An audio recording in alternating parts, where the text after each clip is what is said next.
Today's day 3 of refeeding after my 6-day water-only fast, bringing it all to a close. While I can say I will totally miss all of the learning that I have done through this process and the opportunity to share it with you, I can say that I will not miss the process or the effect it had on me. More on that later.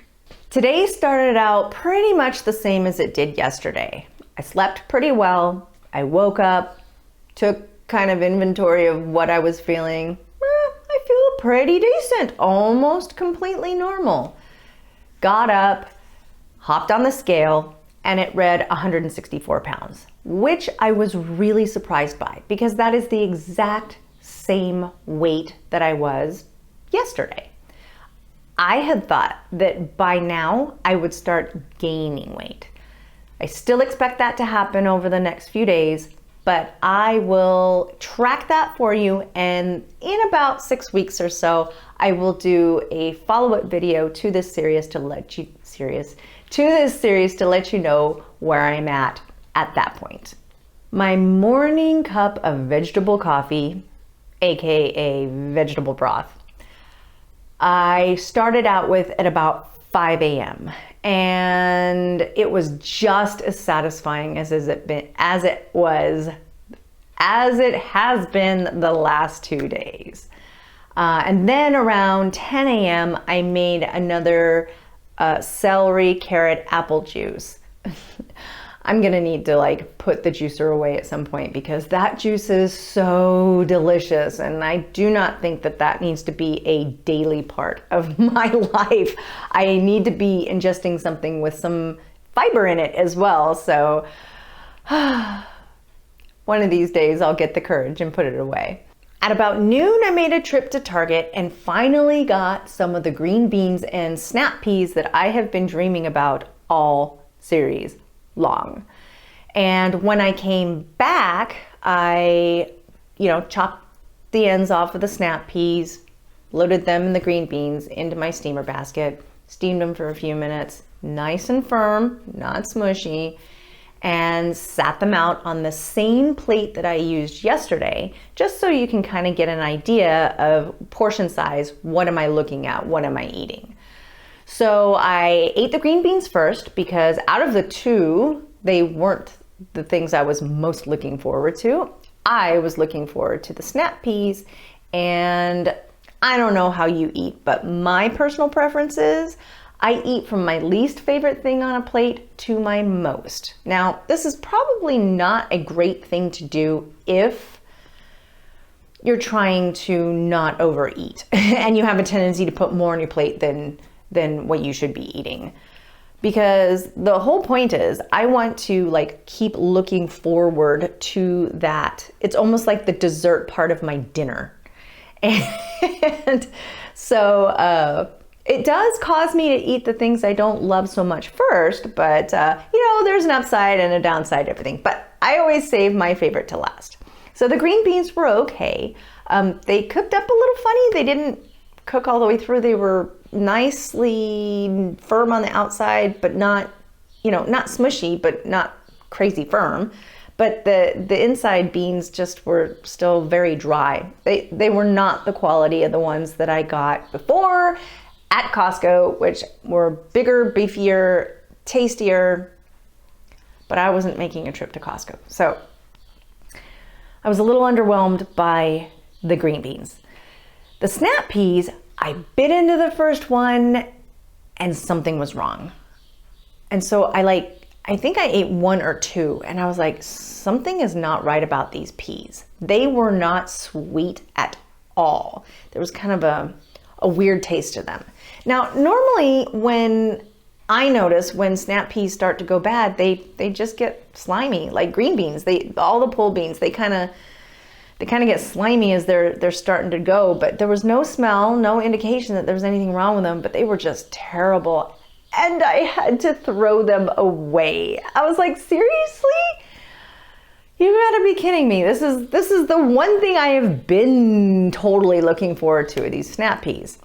So instead, I rummaged through the fridge and found the little container of leftover potato and rainbow carrots that I ate yesterday, and plopped a little bit of them on my plate as well, and pulled out the last of the watermelon, and that is what I had in completion. Now, I will say I probably did eat just a little bit more than I did yesterday. Actually quite a bit more if you add the watermelon, but watermelon is primarily water, so I don't really know how much bulk it added to my stomach, but I was sufficiently full by the time I was done. I finished lunch probably about 1:30 or so, and then for dinner at about 5:30, I put together a nice it's probably about half the size of what I normally would have, but a nice sizable for what my stomach can hold right now, salad of primarily greens with a few vegetables and some fruit added. So I pulled out all the baby leaves that I have. I have some microgreens, some mixed microgreens. I have some baby spinach, baby arugula. I added some cucumber, tomato, ground chia seeds, blueberries, and my favorite, fancy vinegar, white mango habanero balsamic vinegar. And I put it all together, and I used only a half a tablespoon of the vinegar, which was plenty to just barely coat all of the leaves. It was good, but I was definitely missing all of the amazing tasty things that, go into my salads when I normally make them. Now, I had intended to put avocado because I really wanted some avocado on there, and I think it would have been a game changer for going from like good salad to, oh yes, this is what I'm talking about. But unfortunately, my avocados were not yet ripened, and that made me sad. Normally in my salad, I kind of like look through the fridge and see, what else can I put in? So if I've got garbanzo beans, they go in. If I've got edamame, they go in. Not necessarily all at the same time. Black rice, chunks of baked sweet potato is amazing in these salads. I like to take minced onion and put it all over the salad. I always use pepitas, which are pumpkin seeds, sunflower seeds. I mean, whatever it is I have on hand,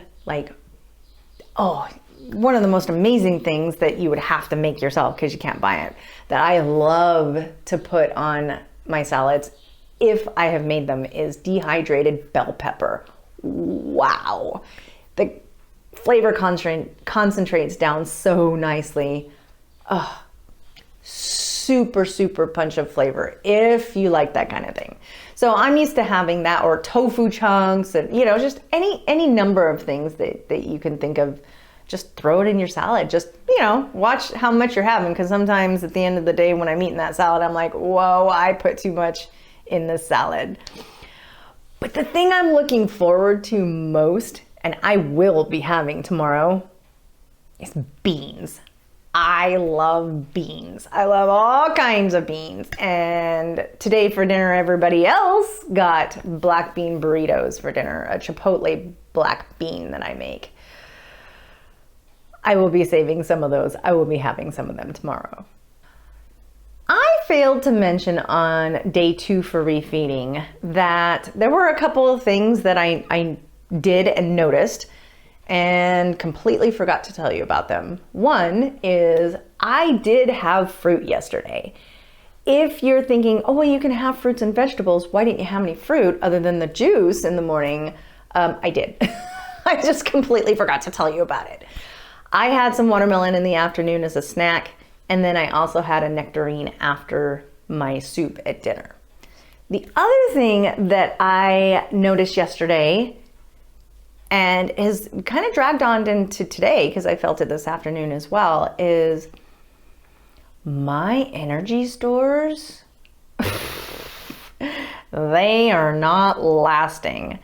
It is common for me on an average day to spend roughly 6 or more hours straight standing in my kitchen doing various things. Walking around, just being in the kitchen, making food, making bread, making people's lunches, all the different things you do in a kitchen when you are obsessed with food. So I'm used to standing 6 hours, no problem. In fact, before I started making YouTube videos a year and a half ago, I was always in my kitchen, like 7 a.m. to 7 p.m. I was doing something in my kitchen. And it's like nothing. I have tons of just maintained energy all throughout the day, all the time. But not right now. I spent probably an hour and a half up in my kitchen yesterday, and I was wiped out. I mean, wiped out, to where I ended up having to go lounge in the lazy girl for a while, the entire time my soup cooked, which was essentially about an hour and a half. And my back was really sore, tired sore. So I'm wondering about my energy versus my muscles. My muscles really were not getting much use last week because I wasn't, even in my most sedentary times, my sedentary time is still standing in my kitchen. Except for when I'm at work, when I'm sitting on my rear on my forklift. But I was shocked by that. And I didn't expect that to happen. And I think that I'm experiencing the effects of the fast are dragging on in my energy longer than I expected. I know it takes a few days to kind of get back to normal. And I feel at any given moment, just, if I've been sitting or whatever, I feel completely fine. I feel normal. I feel like I have the energy. But it's gone. It's gone very quickly. I can't begin to imagine what would happen if I tried to vacuum. So those are the things that I noticed that I forgot to tell you. I am so sorry. I cannot seem to shake the feeling of dehydration in my mouth. I don't know how long it takes for you to not feel dehydrated anymore. And it doesn't seem like it's affecting me anywhere else, unless it's part of the energy thing. But I am clearly having water-rich foods. And I'm drinking water and broth. And yet the inside of my mouth still feels rubbery and dry. And my tongue abrades on the roof of my mouth. And it's really disconcerting. And it's uncomfortable. And it's noticeable all the time. So I'm hoping that it's just, we're getting there, because I don't like it and I really want it to stop, and I don't know what else to do to fix that problem right now other than what I'm already doing. Water-rich foods, more water. This is my plan. One thing that I was quite surprised by that is, we'll say it's pleasant, may not be pleasant to talk about, but it is a pleasant surprise, is that on day 1 in the morning was the last time that I had a bowel movement. And I thoroughly expected that it was going to be after the refeeding period, maybe 3 or 4 days after, that I would have another bowel movement. But I had one this morning, which tells me that my digestion is back up and running, and we're headed in the right direction, at least for that. Maybe not for the dehydrated tongue, but we are headed in the right direction. I apologize for having to bring that up, but I think it is absolutely valuable information for you to know, what at least I experienced, so that you might have an idea of, what to expect possibly if you were to do fasting. After a brief sidestep, I will tell you my final thoughts on this fast and how I intend to proceed in the future. I want to tell you about this really neat thing that I learned only 3 days before my fast that helped me to completely understand something that I learned during my deep dive into Bible verses about having a breakthrough. And if I had not learned this information 3 days before I did the study, I never would have understood what it was that was really going on in this verse of the Bible that I have heard and read many times and just glossed over it and didn't have a full understanding of it. Now, if you're not a Jesus person, please stick with me just a little bit, because I am going to provide some very good information about how fasting works in this section, and I'm not going to hit you super hard with Jesus, although I definitely think that everybody should love Jesus. But please just stick with me, because I think you'll still find it valuable, and then I'll get back to my thoughts at the end. So the verse is, "And when he had fasted 40 days and 40 nights, afterward he was hungry." Now, you're sitting there thinking the same thing that I've always thought. Well, duh. Yeah, me too. Until I learned what I learned. In my last-ditch effort to learn everything I could about how to break the fast properly, I searched out every last podcast I could find that featured Dr. Goldhammer of the True North Health Center to see if I could just piece together some information to help me through the refeeding process, because that is the part I was most concerned about. And here is what I learned, again, only 3 days before I did my fast. Basically, how fasting works is during the first 24 to 48 hours, your body is still using its glycogen stores. Now, your glycogen is your stored sugar. When you eat, a part of it gets stored away as sugar, and that is what your body uses for fuel. Which, by the way, carbohydrates are sugar, so yes, you should be having carbohydrates. Just saying. Then, after the 48 to about the 72-hour period-ish, your body kind of transitions over to using ketones for energy, which is or are stored fat. So you go from burning sugar to burning fat. I'm pretty sure you guys all knew that at some level. Some of you probably know it even better than I'm understanding it at this point. But that's what happens. You go from sugar, you go to fat. Now, after that, you can remain in a state of ketosis where your body is using the ketones up until you no longer have any fat stores. During the ketosis process, hunger is very much reduced or not felt at all. You just don't feel hungry until your body runs out of stores to use for energy. Then your body returns to feeling hungry because it needs food. That is the point where starvation begins.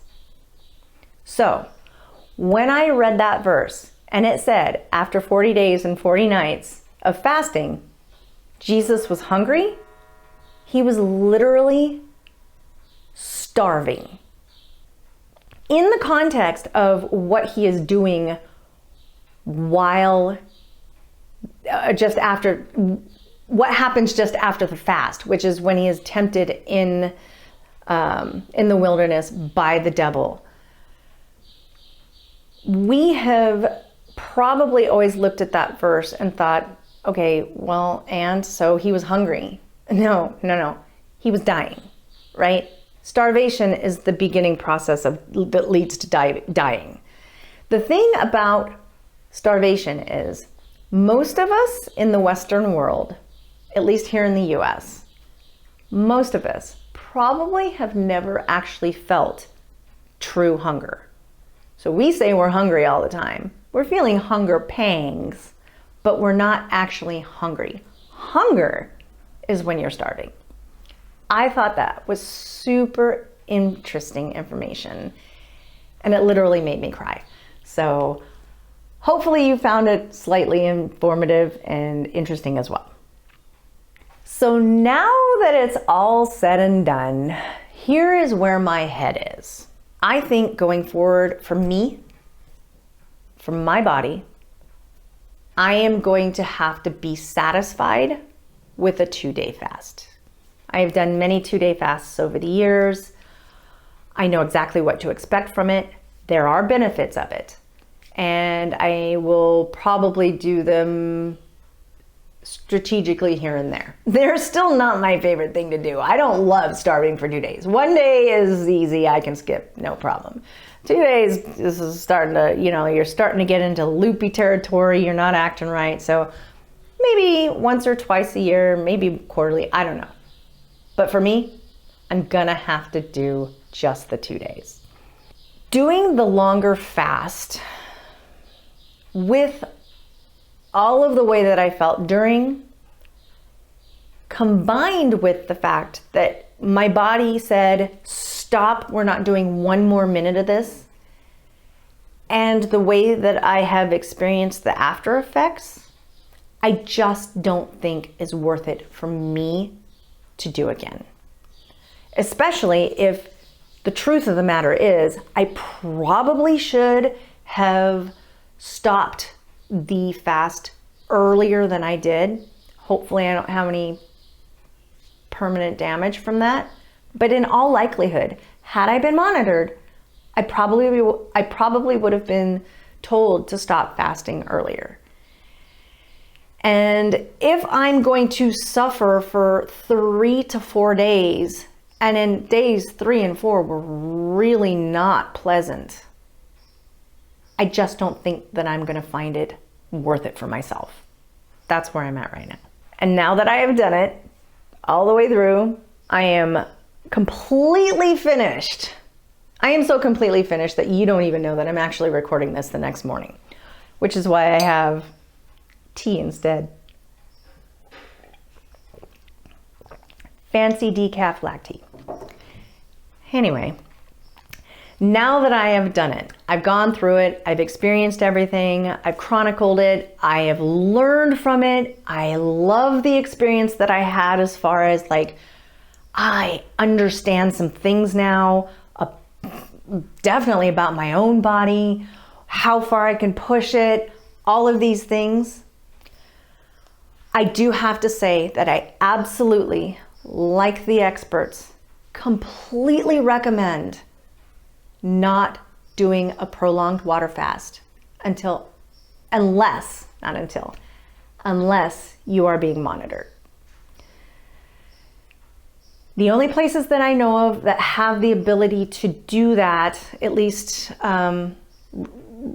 radiating out of California, is True North Health Center in Northern California and Fasting Escape in Orange County.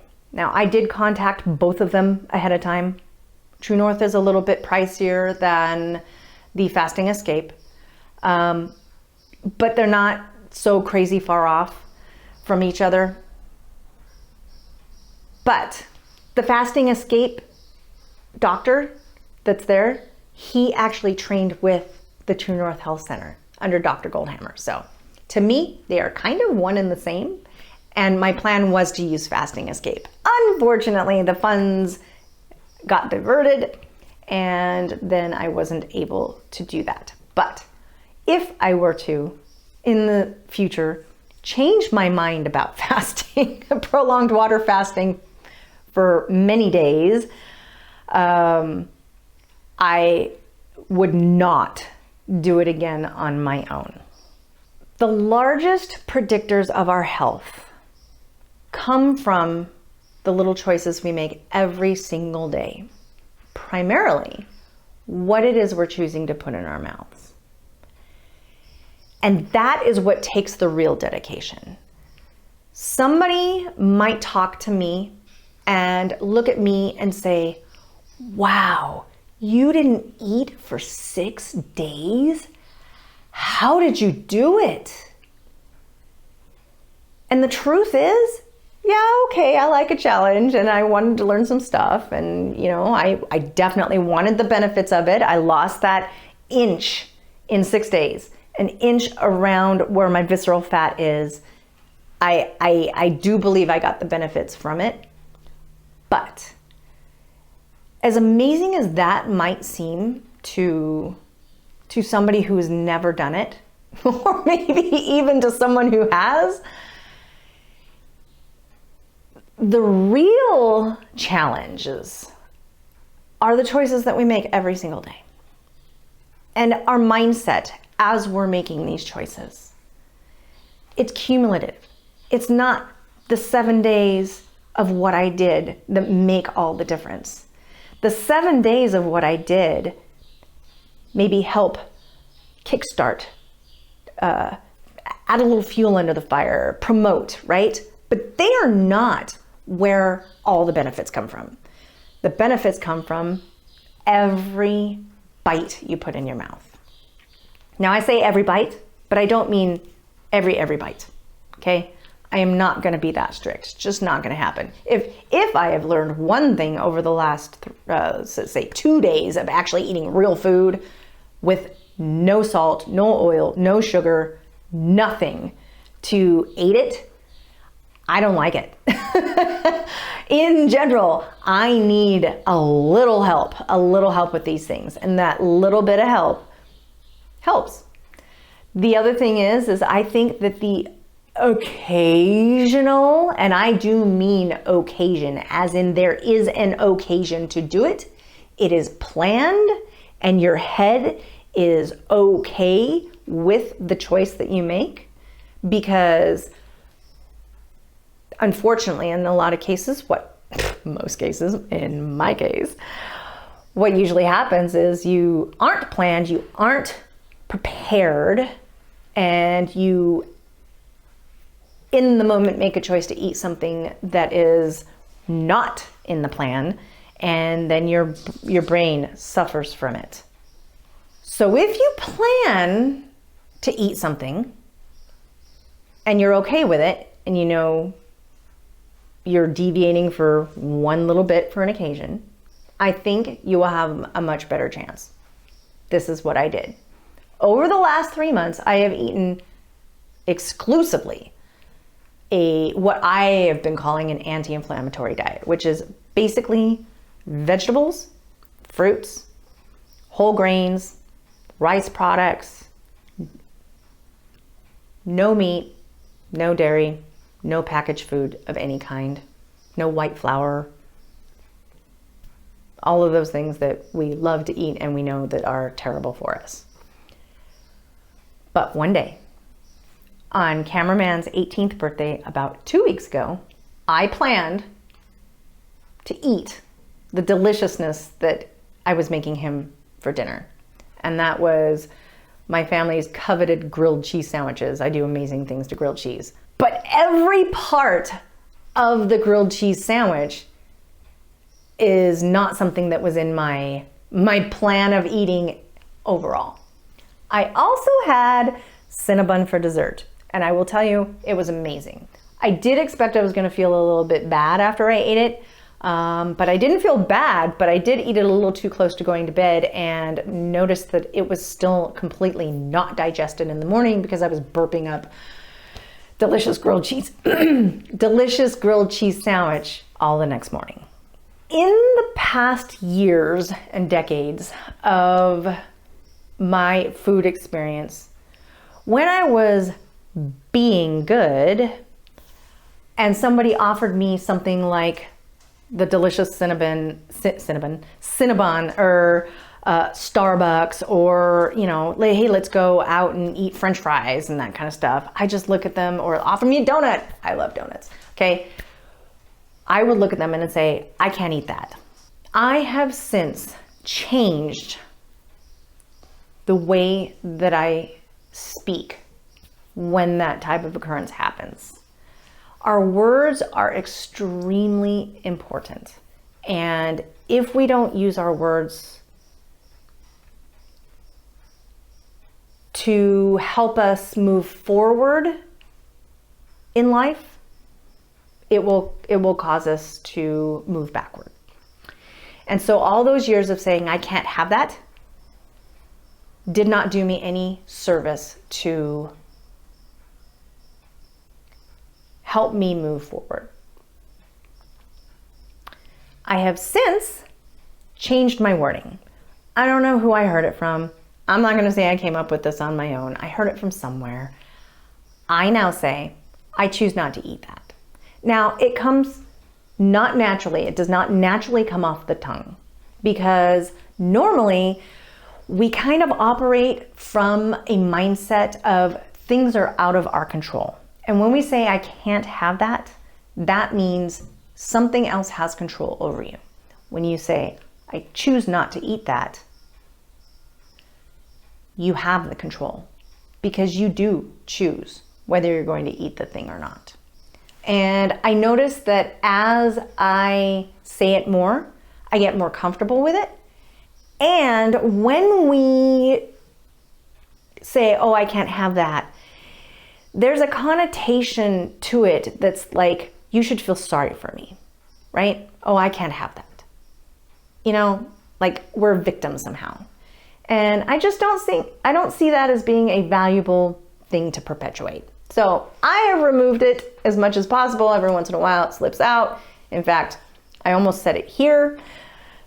So I definitely think that is something to consider when you're talking to others about how it is you really are choosing to eat. If you missed any of the episodes in this series, I have linked the playlist in the description below for you. I truly hope that something I covered throughout this series on fasting has helped you in some way. See you next time.